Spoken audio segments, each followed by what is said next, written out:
So this is my Warco WM 14mm.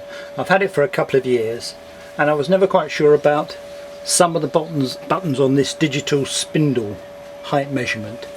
Some of them are obvious, clearly on off, does what it says.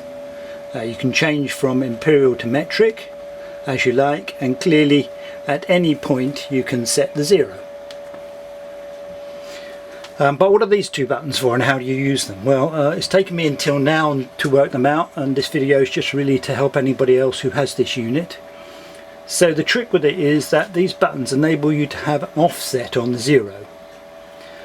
If you press and hold the 0 button, after about 2 seconds you will see a little flashing light appear above this third digit in the case of the imperial, and then you can set the figures here wherever you like. Now I want to, because I'm using a 25 thou gauge on the top of my work before I start to touch off, because I've already piloted drilled and I want to know the level of the surface, I would put minus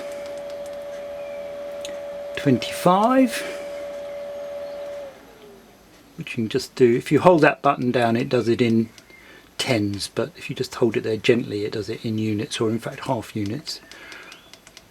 So 25, and once you've done that just press the 0 once, just simply, and you'll see that the little marker at the top over the 5 there disappears.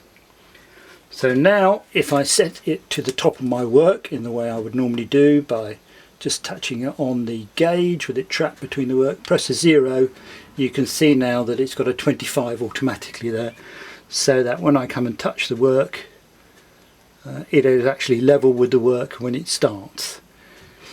So that's how you use that offset. That offset appears to remain even though you turn the machine off, and so if you want to change the offset or remove the offset, you again have to press that little button until you get the flashing and then set it manually, which is a bit of a pain, but I guess when you're doing a bit of work you'll do it with a number of offsets for a number of drill holes and everything. Certainly I will.